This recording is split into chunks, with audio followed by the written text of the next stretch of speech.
So today what we want to share with you is a lot of free, as the email said, online tools that both you and your students can use for teaching and learning. And pretty much if you go to our website for session 3 materials, you will find everything that you need there. You want to move to a outlet? We're going to do almost 10, maybe it is 10 things today, starting with Google Drawing, and then we're going to get out of Google and we won't talk about that until next time around. In fact, when I came in today, Tom Purdy said, "You really love Google, don't you?" Yes, I really do. If they make it work, that's what I'm interested in. So we're going to do Google Drawing, which is kind of like Paint and kind of like the draw functions in Microsoft Word, but sort of on steroids. Nice that it's free.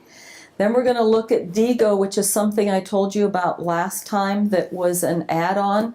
Diigo is a social bookmarking site that allows you to actually annotate on a website and put sticky notes on so your students can go to just the right spot instead of floundering forever. We're going to look at timelines, making rubrics with Rubistar. How many of you have used Rubistar? A couple. Okay. Concept mapping, and we looked at Poplet last time briefly, but I think Ellen's going to take you into it a little bit more. Word clouds. Any of you use Wordle? 2. Any of you use Tagxedo? Okay, that one I actually like even better. Padlet and today's meet, Puzzle Maker. Do you use Puzzle Maker? That's an awesome thing, not only for you but for your kids. You use Puzzle Maker? For you, or do you have your students doing it? I've actually used it to do puzzles for my students. Okay, okay.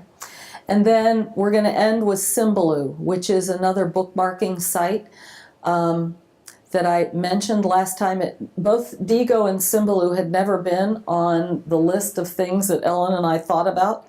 But when I talked about them last time, there were enough eyes that were rising saying, I want to know about that. So that's why we threw that in. So what we're going to start with today is Google Drawing. So if you will make sure you're logged in to the Mayerson public account, internet. Yeah, make sure your Mayerson wireless is Mayerson Public. And then, I bet you can. And then log in to your Chrome account, which is your Gmail account. And you'll want to be in the Chrome browser, not Firefox, not Internet Explorer. You'll want to be in the Chrome browser.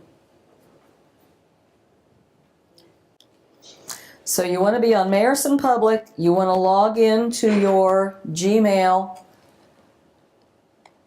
or Chrome account. You want to open up a Chrome browser. And then the 9 little squares show you your Chrome apps, and all you have to do is click that. And last time I talked about apps and we added a few. So if you were to go down here to more, some more of them would show up, or you could get to them over here, just to remind you again. But where we're going to start is in Google Drive. So you want to look for the triangle that's green, blue, and yellow. Google Drive. So what we're going to do is start with Google Drawing, and I want to show you a lot of the cool stuff that happens or can be done there. So if you'll click on Create in Google Drive, the very last thing is Drawing. Now, just for your edification, you can get to Google Drive in other browsers, but you cannot get to Drawing in the other browsers. So you really have to be into Chrome to get to Drawing. It'll be grayed out. You want to go to Google Drive, Oh, Google Drive. and then There should be a create or a new. It's new, and then they actually have to go down to the bottom and say more, and then pick drawing. Okay. It's a tiny bit different. Just, They always have to change I it. know, I don't know why. It makes life. But it's under create, more, drawing. Did you find it? Yes. Okay. Create, but it was under new. Under new, I'm sorry. New, more, drawing. Okay. It's not under create? I don't have a create. Yes, it is. If you have create, it's under create. Drawing, got it, okay. Got it? If you don't have a create, it's under new. There are two, you know when Microsoft Windows changes versions and you can have the legacy look or you can have the new look. That's what Google Drive has done. So there's a legacy look that Kathy has and then you've got the newer look and it's very minor differences. Okay? Are we cool? Alrighty. Now, you can do all kinds of things here, but we're going to start with making shapes. So if you come about 2/3 of the way across your toolbar, you'll see shapes. And if you just click it, roll to shapes, and see if you can find the circle. See if you can find the circle. And when you click, you'll have a crosshair. And a crosshair always means you're going to start drawing. If you hold the Shift key down, it will make a perfect circle. If you don't hold the Shift key down, you'll have an oval. So I can drag it any size I want it, and if I put my Shift key on, well, I needed to do it when I started, I would have a perfect circle. Okay?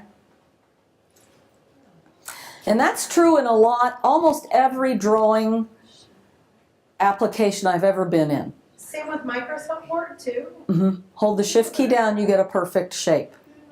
Perfect symmetrical. Been all my life. Microsoft Paint works the same way. Yeah. Okay? Now, this circle is already filled in with a solid color, and what I want to show you how to do, and solid is fine, but I want to show you how to use this to make Venn diagrams, which teachers live and die with, I think. So to make a Venn diagram, you will probably want it to be clear so that you can see the two circles overlapping. So if you click the paint bucket next to it, there's an option to make it transparent. So now it's transparent. And on yours, maybe as you can see on mine, there's a little checkerboard there. Whenever you see a checkerboard in a drawing application, that always means it's clear. Checkerboard means clear. Okay? Now if you're making a Venn diagram, you want 2 of those. Or maybe you want 3 of those. One of the trickiest things is to make it exactly the same. Well, Google Draw has a new little gizmo that I don't think I've seen before. Control D is duplicate. So make sure you have it highlighted. Control D, you get another one. When you have a 4-headed arrow, you can click and drag it.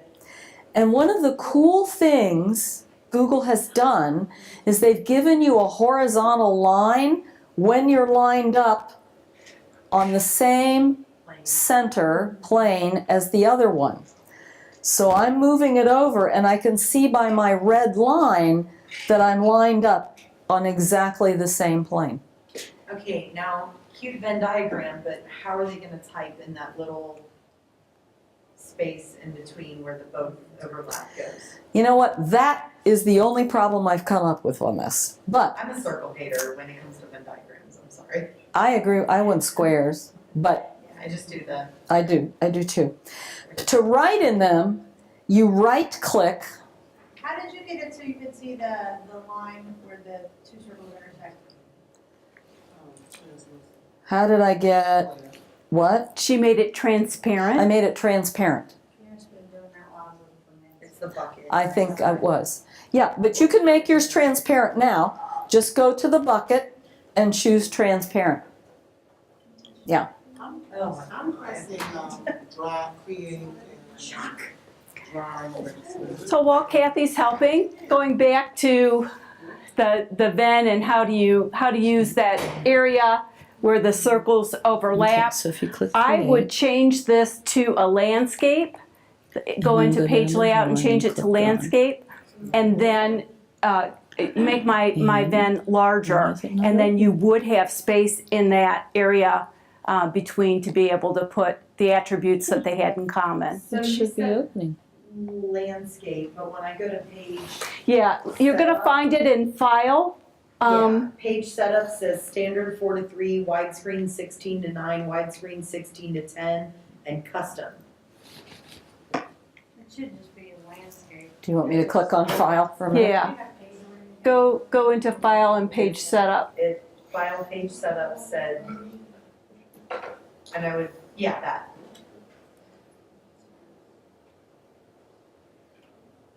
Or is Do you it want is it in widescreen? format? Do we have notes on this one? We do.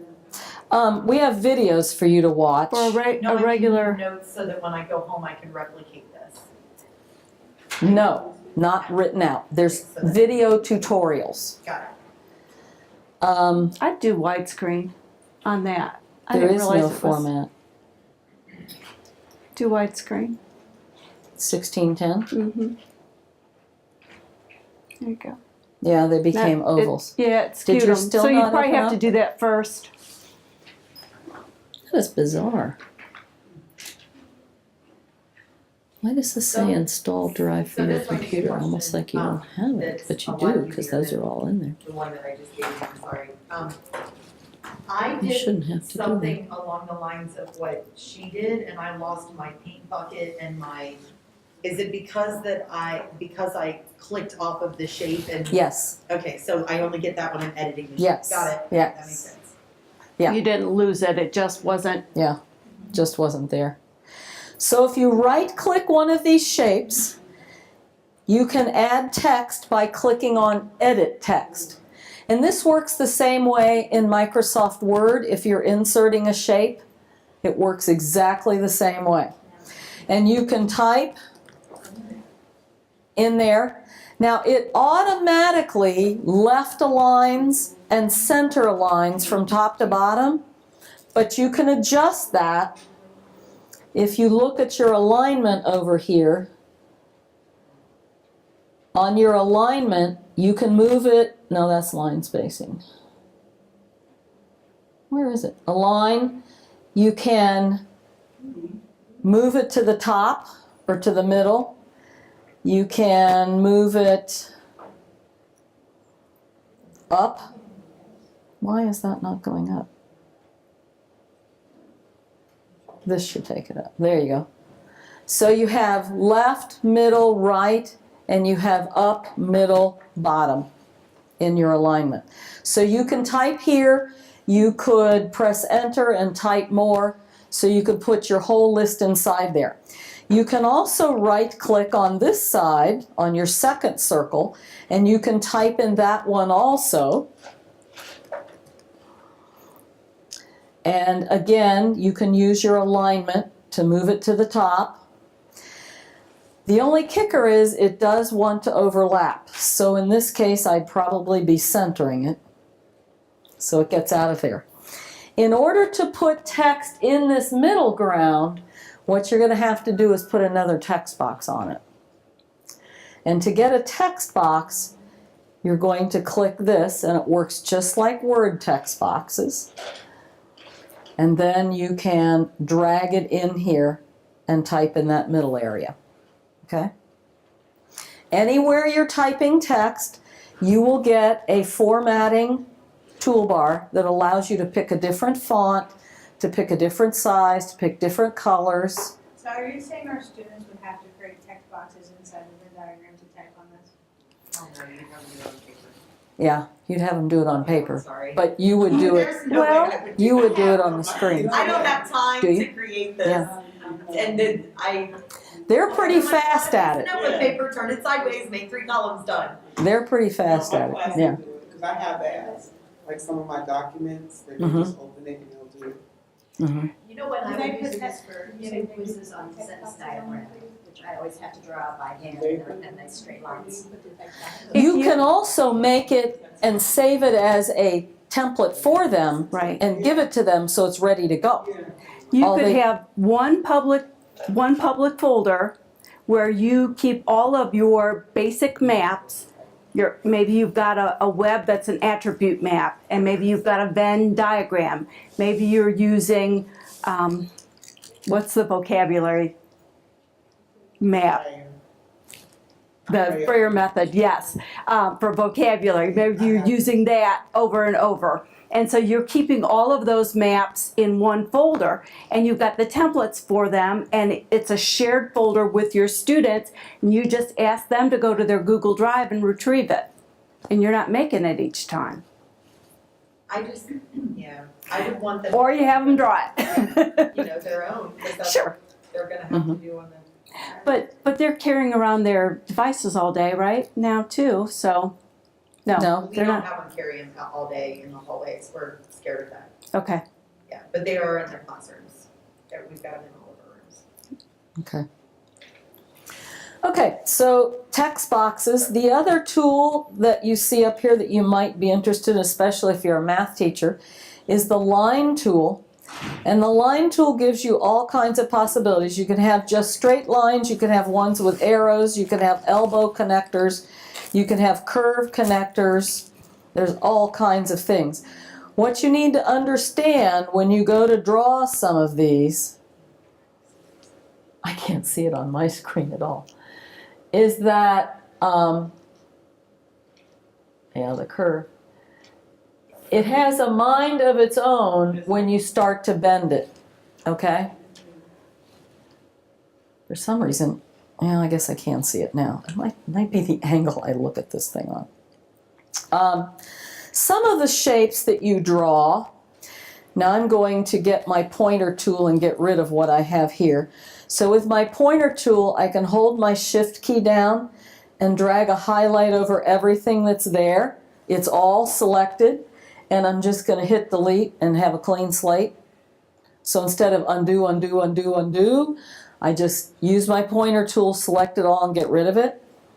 Some of the shapes have extra options. For instance, if you pick an arrow and you want to draw something with an arrow, anytime you see a shape that has a yellow diamond, and this is true in Microsoft Word in the insert shapes area, it's true in every drawing thing I've ever seen. If you see a yellow diamond, that means you can make adjustments by dragging that yellow diamond. And depending on what the shape is, you'll have more than one. So in this case, I have two. I could make it a very skinny line with a very big head on it. So you can drag it any which way. Whenever you see a yellow diamond, that's always an invitation to play. Okay? You'll also notice those if you draw any stars. So, let me see.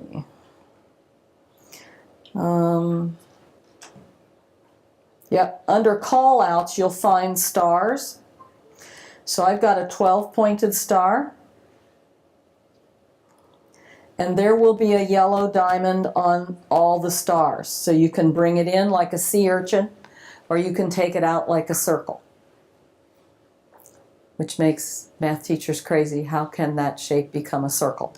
But if you take it all the way out, it is a circle. Well, almost. Maybe they've adjusted it. Maybe Google knows better. Looks pretty much like a circle there. Okay? Some other things that you might want to know here. If you go to the Insert menu, Word Art is here. So you might have noticed that in Google Docs, in the document one, there was no Word Art. But here, there is Word Art. So if you go to the Insert menu and come down to Word Art, you'll be able to type, and it says on mine, use Enter to save it, or use Shift Enter for multiple lines. So you can do a multiple line word art. But the thing that's nice about word art versus text box is that this is scalable. So if I drag it down to fit inside my arrow, it will scale down to fit inside. Okay? So word art is under the Insert menu. You can also put hyperlinks in here. So if you click on something, well, let's get a picture first. If you're coming across your toolbar, we've looked at the line, we've looked at shapes, we've looked at text box. If you come to image and click the image tool, it will say, where would you like to get the image? You can upload it. So if you have it on your flash drive, you can upload that image.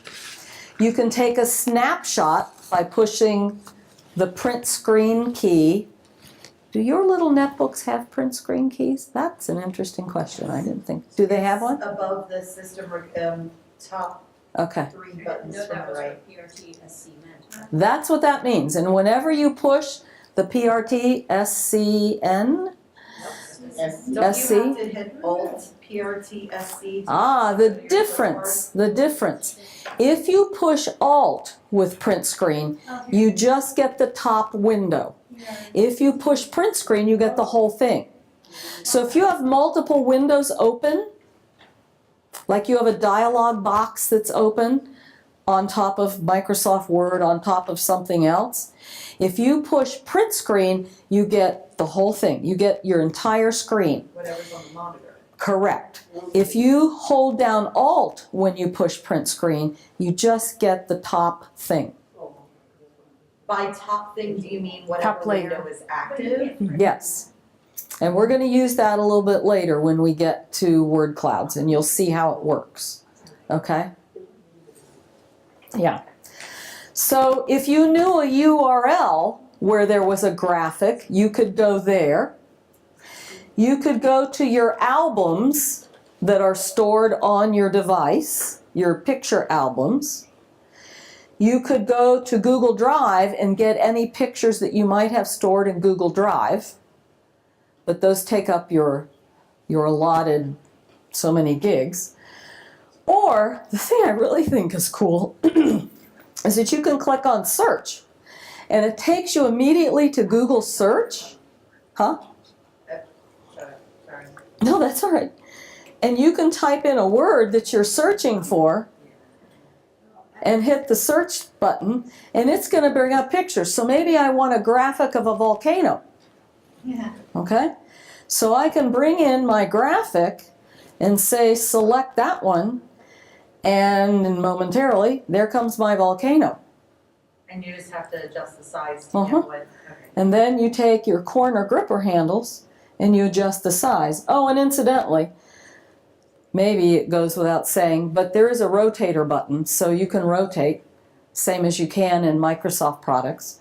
So if I want to do a little spin with this picture, all I have to do is rotate it. And one of the cool things about the rotating, I really think it was cool if you're a math teacher, is it tells you the degrees that you're rotating. So right now I have it at 20.4 or 5. It's a very fine line and very tricky to make it happen, but you can watch the degrees as you rotate it and get it straight again. So when kids say, I don't think I have to learn that, oh yeah, you do, if you're going to get things straight or get them turned correctly. So suppose you want to put a hyperlink on that.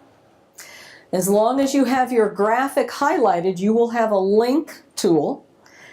You can click that link tool, and then they give you a box down here to put a website in. So you could type, is it CPS dot, is there a website that's www.cps dot?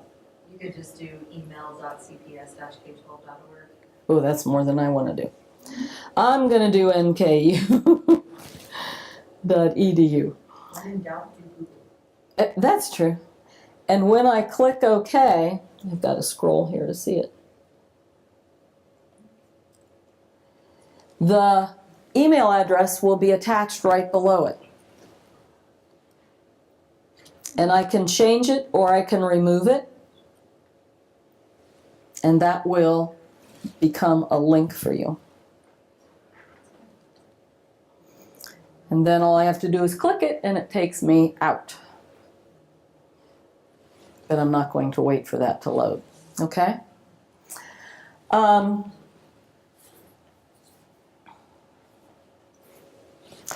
There's another little tool here that's different. It's a paint format tool.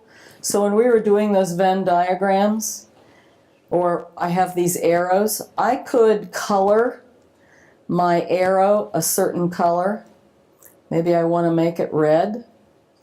I could then take my paint format tool and click on this and format that red. There's a format, and actually I think it's called paint format in Microsoft Word, that will allow you to format the text, so you could change the size, the color, the style, bold, italics, underline.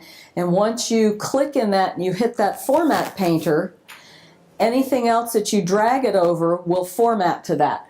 Well, this actually is a paint roller, and it formats the paint on each one, which is kind of different. Now, when you want to save this, first of all, you could give it a name. I'm just going to call it practice. But when you want to save it, you're going to go to File, and you have some options. If you choose Download As, you can download it as a PDF, as a scalable vector graphic. What on earth does that mean? That means you can enlarge it and shrink it, and it will scale itself, like the word art that I had on here, happy. As I made it smaller and larger, it didn't cut any of the word off, it automatically shrunk it proportionately. So a scalable vector graphic will do that. You can also save it as a PNG, which is one of the newer photograph files. Not everything will take PNGs, but they're becoming more and more popular. Or you can save it as a JPEG. So if you save all of that as a scalable vector graphic, you'll be able to put it in a document, a Google Doc. You'll be able to put it in a presentation so and scale it. when you save it, does it, like, as those are organized and like one overlays another and one's like, you know, right flush with the other, when it scales them, it does not change the layout. But then my question is, like, in Microsoft Word, when I paste in a picture, I can right click and choose to have the text go up flush to the edge, or, you know what I'm, Wrap. am I making, Yeah. tight or Correct. round or over? Correct. This will save as one whole image, and then you can put it someplace and have tight text wrapping or however you want. Okay, that's Yeah. And as you shrink and enlarge it, especially important because there's text in here, you're not going to cut the text off. That text is going to scale with it. And I still can't believe Google does all this for us for free. It's beyond what I can believe, but I like it. It's nice. The other thing that you can do is if you choose to publish it to the web, and this will be in probably what we do next time when we're making web pages, you can get a link for it so that you can put that link on your web page, or you can embed it straight on your web page. So what Ellen and I would like to do next session with you in February, I think it is show you how to make web pages and wikis, and this will allow you to create the graphic that's on it so you stay out of copyright jail, and then either embed it or link it in there. Okay? Create your own art. Yeah, so it has lots of saving possibilities, much more than Microsoft Paint or even Microsoft. I don't know that you can get that embed or link in there. Okay? Now, if you want to be able to see a video on it. This is a video, it's about 12 minutes on just about everything I've shown you. This is back on our session 3 materials. This one is how to use Google Drawing in the classroom, Venn diagrams and word maps, so that you could create brainstorming. You could create a bubble and type in it, create another bubble and type in it. You can link back and forth to the ones, and this is a help page for Google Drawing. But really, once you start playing with it, you're going to see how incredibly easy it is. I'm going to close out of this. But when you have these shapes, you can get this linking tool. I'm sorry. Yeah. On the collab site, Mm-hmm. how do I, Not on the collab site. It's on the one that Ellen made.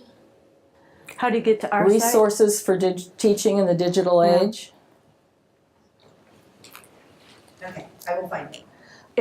It's sites.google.com/site/digital age teaching. Mm-hmm. And then when you go to session 3 materials, you'll be where we are. Got it. Thank you. Okay. Sorry. We're trying to put all the stuff there because we know paper is more than you can swallow. Paper gets lost. But if it's on the web and you have this web page bookmarked, you can always get to it. So if it's not bookmarked, you want to go ahead and use your star here to bookmark it, so you can always get to it. Okay?